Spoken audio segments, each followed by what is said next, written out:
PMLN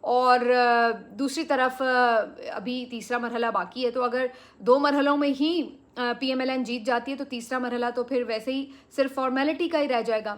اب دیکھنا یہ ہے کہ پیپلز پارٹی تیسرے مرحلے کے لیے کیا فیصلہ کرتی ہے، کیا وہ پھر بھی تیسرے مرحلے میں الیکشن کانٹیسٹ کرے گی یا وہ کوئی بڑا فیصلہ کرتے۔ آج میں سن رہی تھی ندیم افضل چند صاحب یہ کہہ رہے تھے کہ کشمیر الیکشن کے بعد بڑا مشکل ہوگا پیپلز پارٹی کے لیے کہ وہ ان کے ساتھ بیٹھے، کیونکہ جب آپ اتنی پوزیشن لیتے ہیں تو اس کے بعد یہ آپ کے لیے مناسب نہیں لگتا ہے کہ آپ پھر انہی لوگوں کے ساتھ جا کے بیٹھ بھی جائیں۔ تو ان کو یہ فیل ہو رہا ہے کہ پیپلز پارٹی کو اب اپنی سٹانس میں کوئی تبدیلی لانے کی ضرورت ہے، یا تو آپ ان کو چھوڑیں، اتحاد میں سے نکلیں، یا پھر آپ اتنے بڑے کلیم ہی نہ کریں کہ جی انہوں نے دھاندلی کر لی اور یہ کر لیا وہ کر لیا۔ حالانکہ مزے کی بات یہ ہے دھاندلی صرف نون نے نہیں کی، اوور آل اس الیکشن میں الیکشن ہوا ہی نہیں ہے ایز سچ، کیونکہ جب لوگوں کی پارٹیسپیشن ہی نہیں ہے تو وہ کس کاہے کا الیکشن ہے۔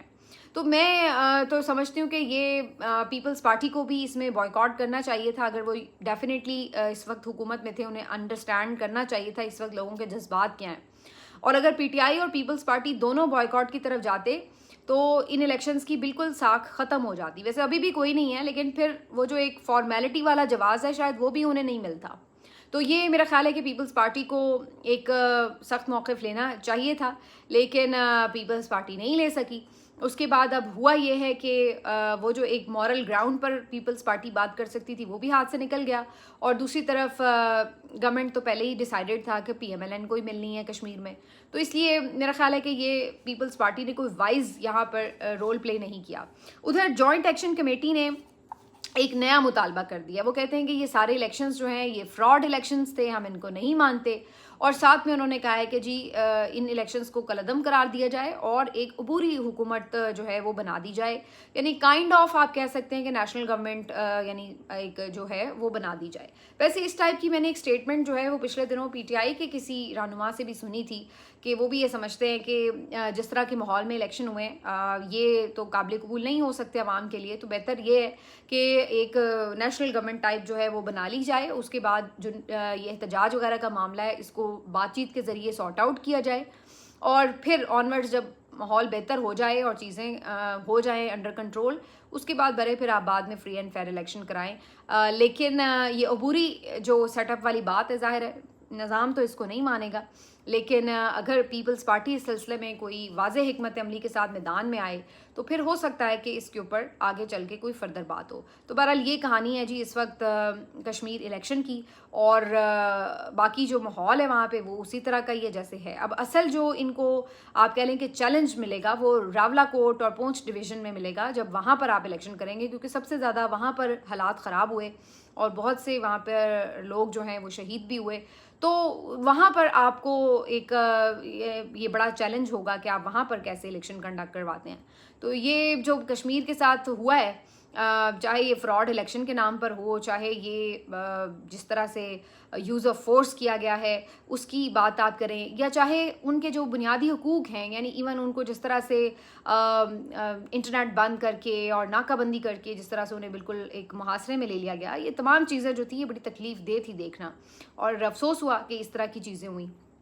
اچھا، چونکہ کشمیر کی بات ہوئی ہے تو اس سے جڑی ہوئی میں ایک اور خبر بھی آپ کو دے دوں کہ تابش ہاشمی نے ایک ویڈیو بنائی تھی کشمیر پر، 3 دن بعد انہوں نے انسٹاگرام پر لکھا کہ ان کا جو شو ہے وہ جیسے چلا بہت اچھا چلا، اور اس ٹائپ کی انہوں نے بات لکھی جس سے اندازہ یہ ہو رہا تھا کہ شاید شو ختم ہو چکا ہے، کیونکہ انہوں نے لکھا کہ لاسٹڈ 2026، اور بعد میں سب نے اس کا اندازہ یہی لگایا کہ کشمیر کے اوپر ویڈیو بنانے کے جرم میں اور اوور آل بھی جو وہ اس حکومت کو آئینہ دکھاتے رہتے ہیں اس کے جرم میں شاید ان کا شو بند کر دیا گیا زور زبردستی، جیسے ہم پہلے دیکھتے رہے کہ لوگوں کی آوازیں بند کی گئی ہیں۔ لیکن بعد میں 2 دن اس کے اوپر اسی طرح بات ہوتی رہی، لوگوں نے انہیں بڑا خراج تحسین بھی پیش کیا۔ اب یہ خبریں بھی آ رہی ہیں کہ نہیں جناب، ان کا شو جو ہے وہ ری ویمپ ہو رہا ہے، شو ان کا بند نہیں ہوا، ایک نئے طرز کے ساتھ جو ہے شو کو دوبارہ کنٹینیو کیا جائے گا، اور یہ جو ان کا مطلب تھا وہ صرف اس پرانے شو کی حد تک تھا۔ تو مجھے بڑا اس لحاظ سے تو اطمینان ہوا کہ اچھا ہے کہ اگر ان کا شو چلتا رہے تو اچھی بات ہے. لیکن اس بات پہ مجھے حیرت ضرور ہوئی کہ جب سب لوگ اس بات کو اسی طرح انٹرپریٹ کر رہے تھے کہ شاید زور زبردستی اور جبر کی وجہ سے ان کا شو بند ہوا ہے, تو تابش ہاشمی کو چاہیے تھا کہ وہ اس کو کلیریفائی کر دیتے اور بتاتے کہ ایسی کوئی بات نہیں ہے, اور وہ اس طرح سے جو حقائق ہیں وہ سامنے لے آتے. لیکن انہوں نے اس کے اوپر خاموشی رکھی, اور بعد میں اب یہ خبریں جو ہیں ان کے چینل کے کچھ لوگوں کے توسط سے سامنے آ رہی ہیں کہ شو جو ہے وہ آگے بڑھے گا, لیکن ابھی جو ہے اس کو ری ویمپ کیا جا رہا ہے. اینی ویز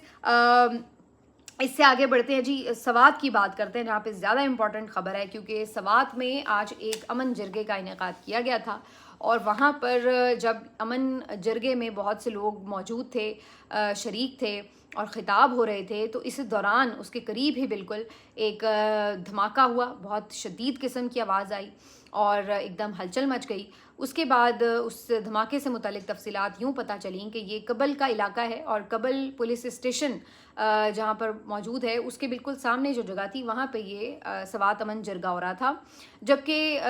جو وہاں پر ٹارگٹ کیا گیا ہے وہ پولیس اسٹیشن کو ٹارگٹ کیا گیا ہے. ابتدائی اطلاعات یوں آ رہی تھیں کہ شاید کسی نے داخل ہونے کی کوشش کی ہے پولیس اسٹیشن میں, اور جب انہیں روکا گیا ہے تو بلاسٹ ہوا ہے. اب ممکنہ طور پر یہ خود کش دھماکہ ہو سکتا ہے جس میں زیادہ تر پولیس اہلکار شہید ہوئے ہیں, کیونکہ ظاہر ہے وہ جہاں پہ بلاسٹ ہوا ہے وہ بالکل پولیس اہلکار ہی آس پاس کھڑے ہوئے تھے, تو وہی نشانے پر آئے. ابھی تک کی اطلاعات کے مطابق 7 پولیس اہلکار شہید ہو گئے ہیں اور کئی زخمی بھی ہیں. بہت ہی افسوسناک واقعہ ہے, اور یہ ایک اس لیے بھی بہت تکلیف دہ پہلو ہے کیونکہ ہمیں کانٹینیوٹی میں یہ نظر آ رہا ہے کہ جو خیبر پختونخوا پولیس ہے وہ دہشت گردوں کے مسلسل نشانے پر ہے, اور بہت شہادتیں ہوئی ہیں پولیس اہلکاروں کی, بہت انہوں نے جانیں اپنی جو ہیں وہ قربان کی ہیں. بہت ہی افسوسناک معاملہ ہے. اور وہاں پر جو مقررین موجود تھے انہوں نے کہا کہ سب لوگ ڈرے نہیں بلکہ یہاں موجود رہیں, اور جو یہ ہم تو اسی کے خلاف تو ہم اکٹھے ہوئے ہیں کہ کوئی دہشت گردی نہیں ہونی چاہیے, تو ہم اپنی آواز جو ہے وہ آگے بڑھائیں گے. آج مراد سعید صاحب نے بھی اس کے بعد فوراً ٹویٹ کیا. مراد سعید کافی ایکٹیو ہو گئے ہیں, بڑی تیزی سے ان کے ٹویٹس آ رہے ہیں, ورنہ بیچ میں پہلے تو کافی مہینوں کے گیپس آ جاتے تھے. انہوں نے اس کے اوپر پھر جو ہے وہ سیکورٹی فورسز اور D G I S P R کو آڑے ہاتھوں لیا. اس واقعے کے بعد جو ٹویٹ انہوں نے کیا وہ کافی سخت تھا, اور ان کو مخاطب کر کے کیا کہ ہم اسی چیز کے خلاف تو احتجاج کر رہے ہیں, اور بڑے انہوں نے اس قسم کے الزامات پھر دہرائے جو وہ پہلے بھی اپنے آڈیو میسج میں دہرا چکے ہیں. تو یہ جو اب سچویشن ہے بہت افسوسناک تھی, کیونکہ ظاہر ہے پولیس اہلکار کی شہادتوں پر وہاں پہ کافی افسردہ ماحول ہو گیا ہے. دوسری طرف جو مزید ایکٹیویٹیز تھیں خیبر پختونخوا کی, اس میں ایک تو علیمہ خان صاحبہ کی اسٹریٹ موومنٹ تھی جس میں انہوں نے کوہاٹ میں, پھر کرک میں, اور اس کے بعد لکی مروت میں وزٹ کیا, اور ہر جگہ پر ان کا بہترین استقبال ہوا. لکی مروت میں بے تحاشا لوگ امڑ آئے ان کو ملنے کے لیے, ان کو ویلکم کرنے کے لیے. اور پھر میں یاد کر رہی تھی شیر افضل مروت صاحب کو بھی, کیونکہ شیر افضل مروت صاحب ہی کلیم کرتے ہیں کہ جیسے وہ وہاں بڑے اپنے بلبوتے پر جیتے ہیں, اور ایون کہ وہ پی ٹی آئی سے نکالے گئے اور وہ پی ٹی آئی پہ بڑی کھل کے تنقید کرتے ہیں. عمران خان کی بہنوں کو شدید تنقید کا نشانہ, اور علیمہ خان صاحبہ کو جس طرح سے وہ ہیوملیٹ کرتے ہیں اور ان پہ الزامات لگاتے ہیں. تو آج انہی کے حلقے میں علیمہ خان صاحبہ آئی ہوئی تھیں, اور جو لوگوں نے نکل کر انہیں ریسیو کیا, جو ان کو ریسیپشن دیا, میرا خیال ہے وہ شیر افضل مروت صاحب کو بھی ایک جواب تھا. شیر افضل مروت صاحب اگر اپنی مقبولیت کے بلبوتے پر سیٹ جیتے تھے تو انہیں چاہیے تھا کہ پھر وہ اپنی سیٹ سے ریزائن کرتے اور پھر انڈیپینڈنٹلی الیکشن لڑ کے دیکھ لیتے. تو وہ عمران خان کے نام پر انہیں ووٹ پڑا تھا. آج بھی جتنے لوگ وہاں پر نکلے ہیں وہ عمران خان کے نام پر نکلے ہیں, اور علیمہ خان صاحبہ چونکہ وہاں پر عمران خان کی نمائندہ ہیں, ان کی رہائی کے لیے کوشش کرنے اور آواز اٹھانے کے لیے وہاں پہنچی تھیں. تو آج بھی لوگ جو لکی مروت کے ہیں وہ عمران خان کے ساتھ کھڑے ہیں. تو اگر ان کو شیر افضل مروت پسند ہوتے تو پھر تو وہ سمجھتے کہ علیمہ خان صاحبہ سے متعلق جو شیر افضل مروت کہہ رہے ہیں وہ سچ ہے, اور اس طرح کا انہیں ریسیپشن نہ ملتا. تو یہ افسوسناک بات تھی کہ جس طرح سے شیر افضل مروت نے انہیں نشانہ بنایا. بہرحال علیمہ خان صاحبہ کا یہاں پہ بھی زبردست خطاب تھا, بہت پرجوش عوام تھی لکی مروت کی. اور اب آج کے روز یعنی آگے جو اگلا دن ہے منڈے کا, اس دن علیمہ خان صاحبہ جو ہیں وہ ڈیرہ اسماعیل خان میں آج اسٹریٹ موومنٹ چلائیں گی. تو آج وہ بنو جیل بھی گئیں اور وہاں بنو میں بھی انہوں نے مطلب لوگوں سے خطاب کیا اور وہاں جیل میں جا کر وہ ورکرز سے ملی. تو اس طرح ان کا یہ ایک جو میسو قسم کا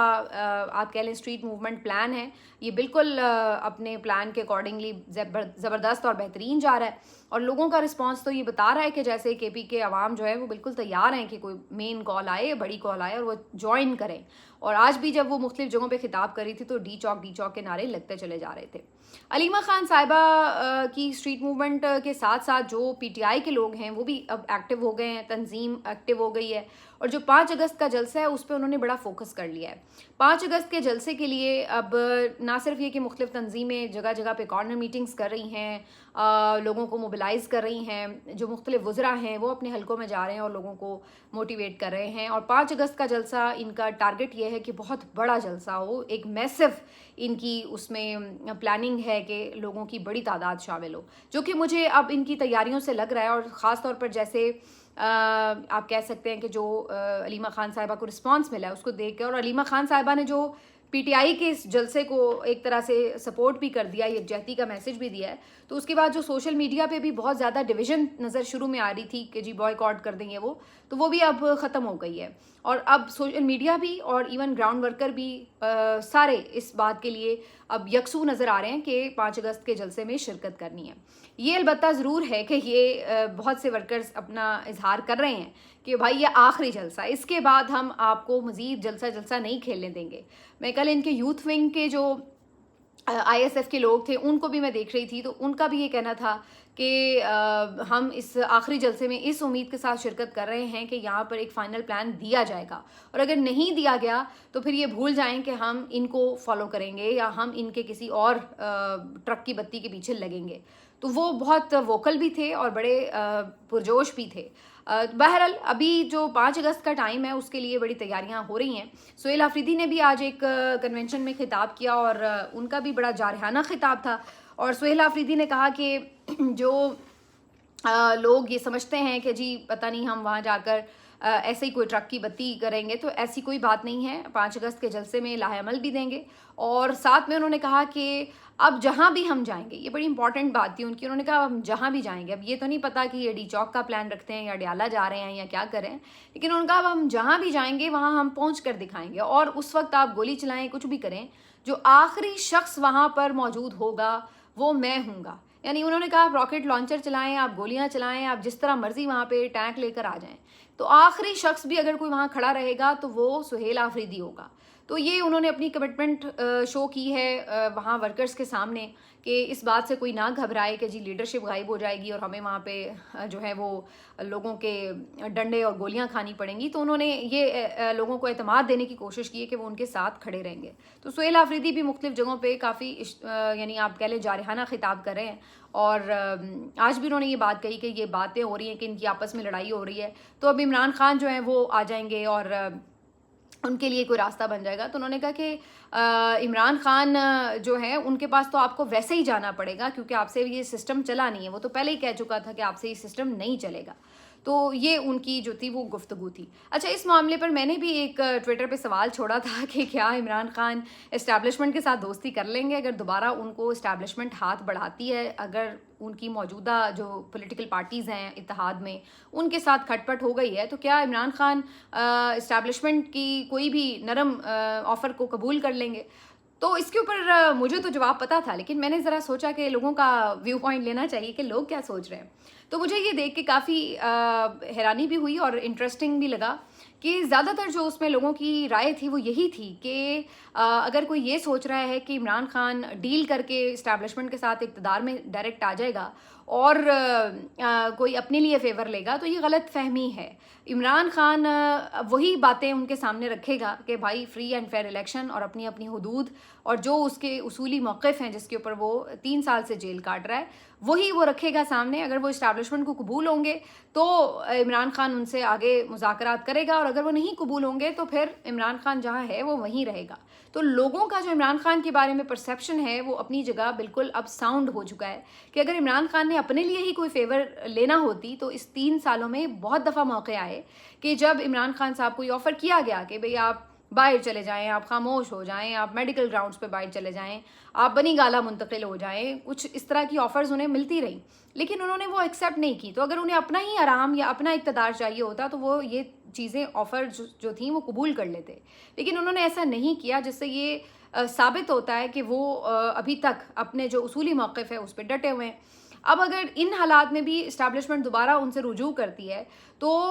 وہ ابھی بھی اپنے موقف پہ ہی قائم رہیں گے، اور اگر اس پہ اسٹیبلشمنٹ اپنے موقف سے پیچھے ہٹ کے ان کے ساتھ فردر ڈیل کرتی ہے، کیونکہ اس وقت تو یہ ہو رہا تھا نا کہ اگر وہ اس ڈیل کو قبول نہیں کر رہے تھے تو اسٹیبلشمنٹ بھی اپنے موقف سے پیچھے نہیں ہٹ رہی تھی، اسی لیے بات نہیں بن رہی تھی. تو اب دیکھنا یہ ہے کہ اس طرح کے حالات میں کیا وہ یہ سمجھتے ہیں کہ جب وہ خود منہ سے مان رہے ہیں کہ سسٹم ہم سے نہیں چلا اور کولیپس کر گیا ہے، تو ایسے میں پھر عمران خان سے اگر وہ بات کرنے آئیں گے تو پھر عمران خان کی جو ٹرمز اینڈ کنڈیشنز ہیں وہ ان کو کنسیڈر کرنی پڑیں گی. وہ اپنی ٹرمز اینڈ کنڈیشنز نہیں صرف عمران خان کے آگے رکھیں گے، بلکہ انہیں عمران خان کی بات جو ہے وہ سننی پڑے گی پرائرٹی کے اوپر. تو بہت سے لوگوں کے نیچے اسی سے ملتے جلتے کامنٹس تھے، اور اس سے پتہ چلتا ہے کہ عمران خان نے اگر یہ اسٹرگل کی ہے اور 3 سال سے وہ جیل میں ہیں تو وہ یہ اپنا جو پوائنٹ آف ویو ہے اس کو یہ ثابت کرنے میں کامیاب ہوئے ہیں کہ وہ اس دفعہ جو اسٹرگل کر رہے ہیں وہ واقعی آئین اور قانون کی حکمرانی کے لیے کر رہے ہیں. اب آگے کیسے چیزیں انفولڈ ہوتی ہیں اور ہمیں کیا سچویشنز نظر آتی ہیں وہ تو بعد کی بات ہے، لیکن ابھی تک کی جو ریالٹیز ہیں وہ میں نے آپ کے سامنے رکھ دی ہیں. ملتے ہیں آپ سے اگلے ویلاگ میں، اپنا خیال رکھیے، اللہ حافظ.